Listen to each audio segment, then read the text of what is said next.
Hey guys, this is One Question Wednesday. I'm your host, Jonathan Schechter. This is episode 9, where I talk with Spiritual Blacksmith. I met Spiritual Blacksmith during my mindfulness facilitator training program and really appreciate her energy and the things that she has to say, the way that she carries herself. And this is a really cool episode where we talk about how we integrate our spiritual experiences into the human dimension that we find ourselves living in most of the time. You know, peak experiences are great, but we eventually have to come out of the clouds and still be a human. So how do we do that? And how do we integrate those two different dimensions of our experience? So I hope you enjoy listening to this episode.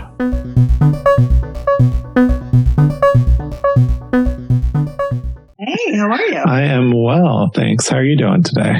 Great. All right. Well, welcome to One Question Wednesday, the podcast where we keep our question to just a single one. And today my guest is Spiritual Blacksmith. So I think today I would actually like you to maybe describe yourself a little bit, just so I don't do you a disservice. I know you have a lot of different hats, so. Well, thank you so much for having me on the show. So my name is Spiritual Blacksmith. I'm a spiritual psychic medium, a theta healer, a Reiki practitioner, yogi, all kinds of things, energy worker, space holder, nurturer, lover of earth, lover of people, all those things. So yeah, that's what I do. Awesome. And we met doing mindfulness and meditation facilitator training last year. That's right. We're both meditation teachers. That's added to the list. So I'm really happy to have you on the show today. And the one question, and I'm going to invite people that are in the audience to add their one question as well. Maybe something that we start to talk about will spark another question. But I think we wanted to talk about integration. You know, when we were talking about doing this podcast, this really great topic came up of integrating the spiritual aspects of life with like the human experience and the more human parts. So I guess my one question for today is, how do you integrate those two parts of your life together? Ooh, that's a big question. How do I? I try. I don't think anyone, has it down pat. But integration for me is all about tapping into who you are on a soul level, and then remembering that you are eternal and that you are living this life to accomplish some purpose. And I don't know if you or any of the watchers, believe in past lives, but I'm a believer in past lives.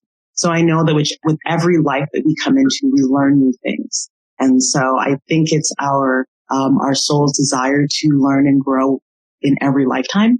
And so for me, integration is about rediscovering those lessons, those wonderful aspects of you and your soul, and integrating them into your life in the 3D or the matrix, whatever you want to call it, to grow. The lessons you learned before on unconditional love. Okay, let's test that out. Did you really learn about unconditional love when you went through that past life and discovered that hardship? Did you really work through abandonment? Did you really work through trust? All of those things. And so for me, that's what I think about when I say integration on one level. But it's also integrating, your day-to-day life, like what you learned about yourself last year, what you learned about your body through like your surgery, learning how to listen to your breath and noticing how it changes your body chemistry.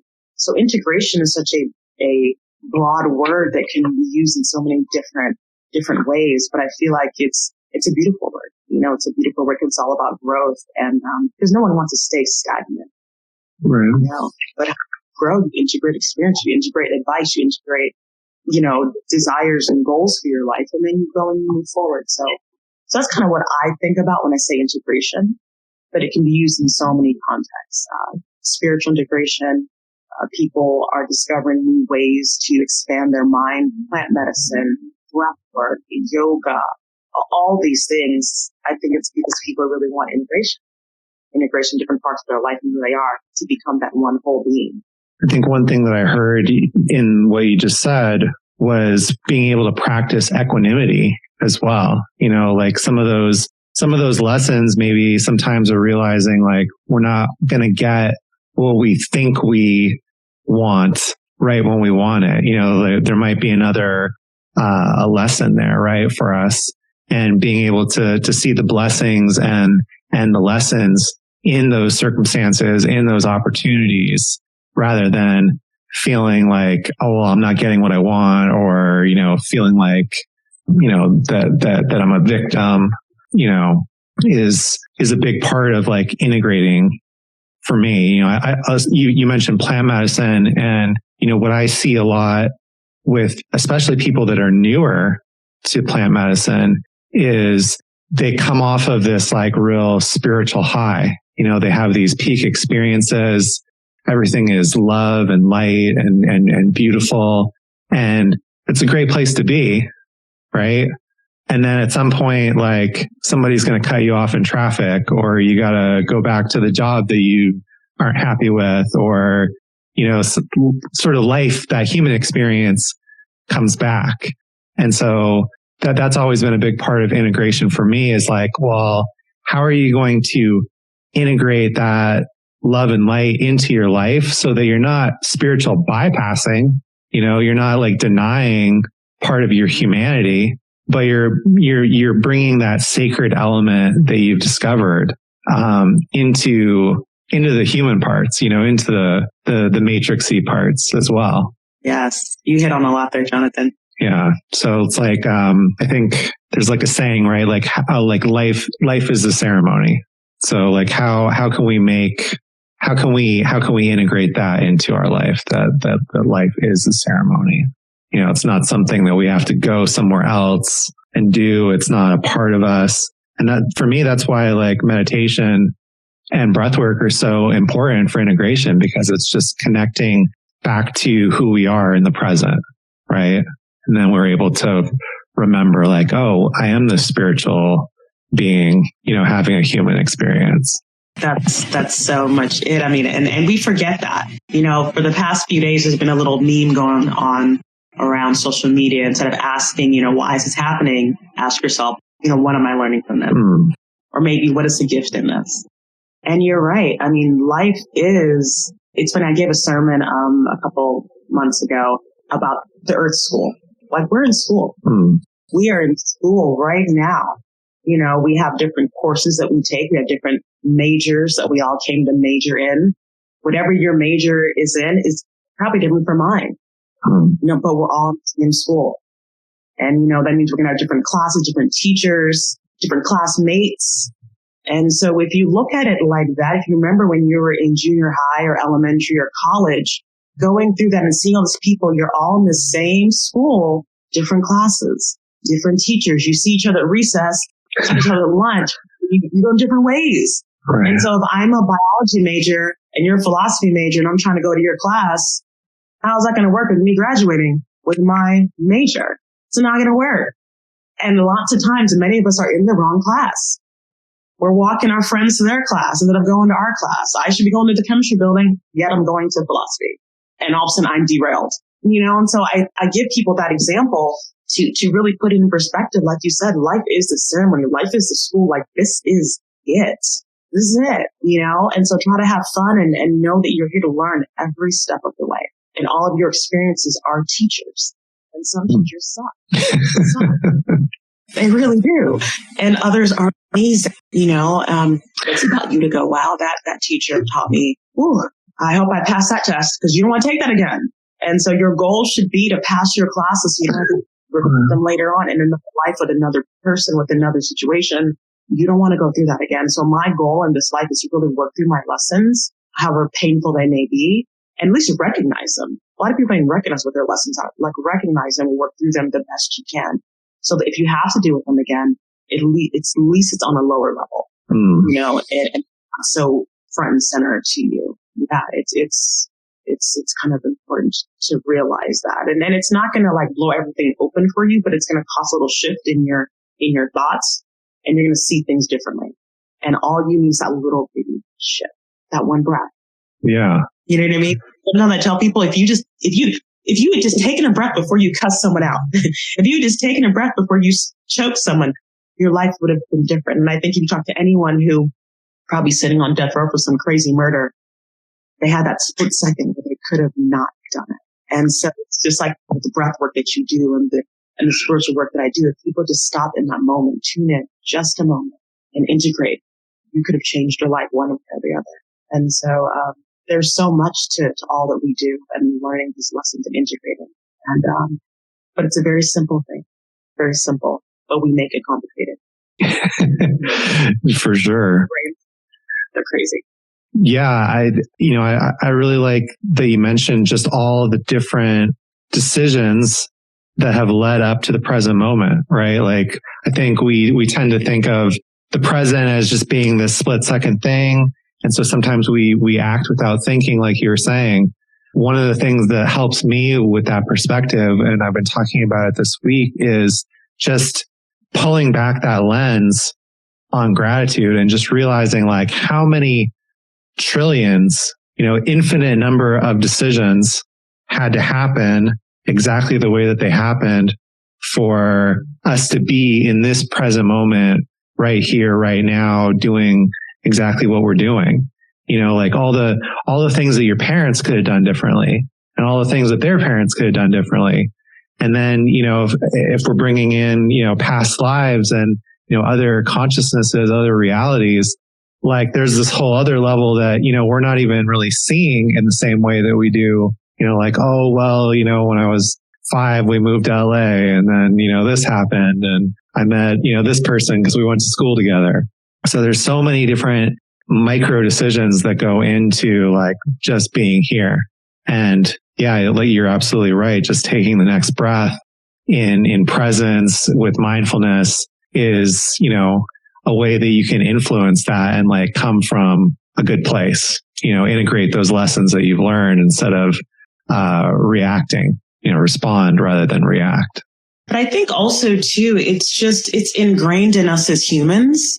And I always tell people that your body, this wonderful biological ecosystem of awesomeness, is here in this life. And so, we think about things because we have experiences that we tie them to. And so we and our brain is this wonderful thing that seeks to keep us alive. It sends out these different orders to our body to breathe, to pump blood, to send cortisol, whatever, to keep our body, our physical body alive. But your brain only knows this life. Mm. It only knows its experience. So however old you are is however old your brain is. And so your brain is always going to seek to look for some experience of the past to tie whatever's going on to now so it knows how to save you. In other words, if you're 4 and you put your hand on the stove and you burn yourself, your brain, hand on stove equals burn. And for the rest of your life, you're going to remember to keep, right? And so when we have this experience in life every day, our brain, to keep us safe, i.e. emotionally safe as well, will go to a past experience. Mm-hmm. And so for us, we go through our whole entire lives connecting to past experiences so that we can move forward safely. Yeah. Or at least we think. Right. I think so. So I always try to tell people, instead of asking, well, what do you think about that? I go, what do you feel about that? And they go, do you mean, what do you think? No. What do you feel about that? And so when you ask yourself, what do you feel about that? You drop it out of your brain and into your heart center, into your intuition, into your third chakra, to where you feel.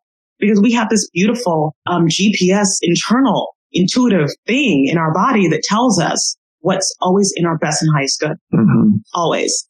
But it battles our brain, which is like, wait, but I need to save you. It's like, I know. We're good. I just need to feel my way through this. And that allows you not to tie yourself to anything in the past, which I think is why Eckhart Tolle's book, The Power of Now, is so powerful for people, because he talks about right now being in the present, not being in the past and those past feelings, not being in the future and having anxiety, but being here right now, because right now nothing's wrong in the very moment. It's the minute you think about, oh, I need to, what about, then your anxiety or, oh, last time and then you're in the past. And so it's all about like being right where you are and having that gratitude for right where you are. So you're not tied to the past or worried about what's to come, but just enjoying this moment. Like you said, and like being in the ceremony, being in the dance of life, like in real time. And then when you're in that real moment, it's like you're just worried about what's going on now. Like you don't even have a care about what's going to happen, which means you're not freaked out about it, which means you can enjoy whatever comes. Like, oh, look, there's a party. Oh, look, you just get excited. It's like walking through campus, seeing your friend. Oh my God, there's my friend Tara. Hey, girl. Because you're just walking to class. You're just excited about whatever's to come. Instead of like, oh my gosh, running with your head down. It's just like being in the moment of where you are. Sometimes when I'm in traffic and I'm late, I'm like, crap. I'm like, wait a minute. Let me just relax, because if I'm speeding to get to where I'm supposed to be, maybe there's an accident. Right. Maybe I'm being slowed down in this moment to save my life. Chill. And I'm like, relax. Okay. And I just begin to enjoy life a little bit more by shifting yourself to that gratitude in the moment and taking a breath. And I have to literally take a breath to catch myself and go, okay, breathe. And I go like this. I'm like, you're okay. Right now, you're okay. Yeah. And then I think more clearly. I've given my brain that minute to like detach from whatever it was trying to connect itself to and freak itself out in the moment to save me. Right. And so I think all of these things just like lead to this whole integration thing about being in the moment. So I loved what you said a minute ago, which took me off on that tangent. Yeah. So for me, I feel like there's an appreciation that can come up for that, we'll call it like a survival pattern, right? You mentioned, okay, something in our past was not safe at a certain point, and then for the rest of our lives, we have this imprint, in our consciousness, in our neurological wiring that says like, don't do that because it's dangerous. And the problem is that, of course, danger is a good, instinct. It's a good awareness to have. It keeps us alive, over millennia. But nowadays, most of the things that we get scared about are not really actual dangers for us anymore. So I used to feel like, okay, there's something broken. There's something that needs to be fixed. And I need to just stop what I'm doing until I can fix it, until I can fix this problem. Just like if your car wasn't starting, well, you're not going to sit there and push the car, right? You're not going to try to coast downhill into it. You're just going to wait and try to fix it before you can go on. But it's not really like that. For now I can say, hey, I see, whatever part of me is feeling like they need to protect me from some danger. Thank you. You did a really good job. Because I'm here now and I'm safe and I'm not in danger. So I really appreciate what you did for me. You did fabulously. And now you can just take a deep breath. Like you can take a back seat. You don't need to be driving this bus. Like I got this. We're totally safe. And so I think it's really interesting that like the way through some of those issues that we all face is just by being present with it, by having gratitude for, the solution is so close to the challenge. Like it's the same thing. It's just we're handling it in a way that our body can handle, our mind can handle, our spirit can handle. And if we overload ourselves, we can find ourselves right back in that place where we're not feeling safe. But if we take it in these like really like easy bite-size, digestible bits, we can like let our body know like, hey, it's cool now. Like I'm safe. And then that's the way that I feel like I'm integrating some of those experiences that, didn't used to feel safe for me, and, it's not so much like, hey, I need to stop this and fix it before I can go on. It's like, let's just do the best in the moment with what we can. And we're going to learn because we're not like in danger anymore. No, that's so true. And just like you said, it's like, of course, putting your hand on the stove when you're 5. Yeah, not good. Yeah. But it doesn't take into account that you're older, you're taller. Now that you're taller, you could see that the stove is on. Yeah. So, there's all these factors that we don't think about. All we know is hand, stove, not safe. Right. Hand, stove, not. Instead of all the things that went into that situation that made it not safe then. And it's funny that you said that, because a few things that you said, I actually gave a sermon on that very thing about releasing the steering wheel and hopping in the backseat and really not always needing to like drive the car and just having that faith and that trust. And also the fact about having to tell yourself constantly, we're good. Yeah. Like I'm a lawyer by trade. So my brain is wired to look for the things that are not right in a situation. Being a litigator and going get it ready for trial. Where are the holes in my case? Right. What's going on with this? So I'm trained to do that. And so I have to remind my brain, girl, I love you. You're awesome. You've gotten me so far. You saved me. You brought me here. You've given me degrees. You've given me certifications. Thank you for all of that. However, we're good. We're good. Let me let my soul take over in this moment. Yeah. I could shift myself right out of that, and get into the, just feel yourself. You're good. You're good. What do you feel like you need to do in this? Okay, good. Now I know that happened last time, but also last time you were that years old. You were in that place. You were those people, that situation. Where are you now? It's been 10 years. And you have to put yourself in your brain's like, okay. And I'm like, yeah, are we good? Okay, we're good. And it sounds kind of stupid, but I literally have this conversation with my brain to get her to chill out, and it works. And so for anyone watching, feel free to talk to yourself, because just like when you were 5 and you needed to, talk to your parent about something and they go, okay, now Tommy, do you understand why this happened? You do that now and your brain responds. And so I think a lot of times people don't really talk to themselves, care and nurture. Right. But that really, stave off a lot of the issues that we have if you just communicate with yourself in that way, in that loving way, and go, thank you so much for everything. You are great. You're not anxiety ridden. You're just trying to care for me. Thank you for that. But we're good right now. So thank you for highlighting that again. I think that's a really important point for people to hear and understand. Yeah, it's been this really important message for me lately. One of my coaches that I'm working with really pointed out. She said, it just really sounds like you need to give yourself the thing that you wanted as a child that you weren't getting. Because what happens when we don't get that from external sources is we grow up and then we start to seek that in our relationships. And most of the time it ends up being toxic in some way, right? We're looking for the love and affection or validation that we didn't get from our parents. And if we can take that next step and say, well, wait a minute, I don't need somebody else to give this to me. I can be that parent. I can give myself that validation, that love, that affection that I needed when I was a child. Then it's a wonderful way to go back and heal some of those relationships, heal some of those wounds, and just realize I am enough. I have everything that I need, right inside of me. I don't need other people to complete me, to fulfill me. I'm whole and I'm, well, just the way that I am. So, that's definitely something I'm working on integrating. No, that was perfect. You keep saying all the things that I talk about all the time. And I love that because I say that same thing all the time. I mean, when I read the book, The Celestine Prophecy years ago, it kind of blew my mind because it had been written in I think 95 or something by James Redfield. And some of the concepts in that book are things that I knew in my soul to be true. And I've been talking about for years with other people. And I opened up this book and I was like, oh my gosh. But he talks about that. He talks about how there's this power struggle dynamic with people because we seek to get our validation and power from other people instead of from source. And so I don't know what people's, religious beliefs are, but I was raised Christian.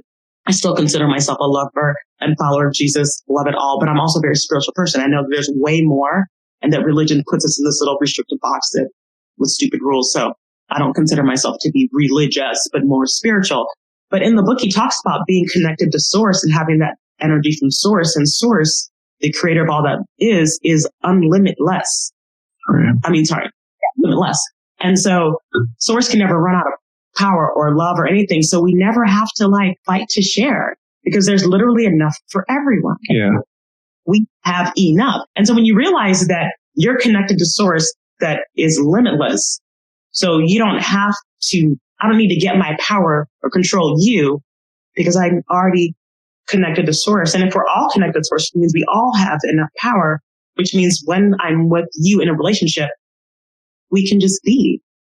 I don't need to assert power, get power from you, or need you to validate me because I'm already connected to source. And so it just really made so much sense to me. And I'm like, that's why we always are at each other, trying to feel powerful. That's why races and ethnicities and countries go and fight in wars, because we're always trying to dominate each other, because we always want to get power.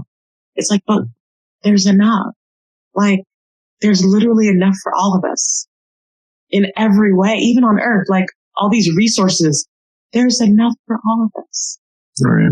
But yet we fight, and it just hurts my heart that we have to fight with each other for things like that. And I just want to tell people sometimes, like, like you said, like, you're enough, man. You're enough the way you are. Are you perfect? No, but you're enough. You're enough. And then once you have the realization that you're enough, you can like relax and go, okay, wow, I'm enough. Let me just enjoy myself. And then you begin to love yourself more.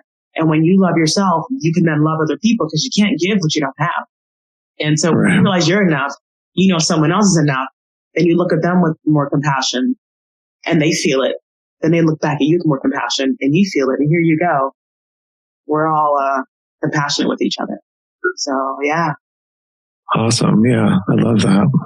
Well, I think that's might be a good place to wrap it up with us being with each other and compassionate, and just everybody's enough. We're all working towards the same goal. We're all walking. That's right. On campus. I love that too. Like, I feel like we could riff on that one for a while, just in and of itself. Yeah. Well, I really appreciate you being a guest today here, today's Spiritual Blacksmith. If people want to learn more about you or about your offerings, where should they go? Thank you so much. So you can follow me on Instagram, on Facebook. It's Spiritual Blacksmith. I also have a website, www.spiritualblacksmith.com.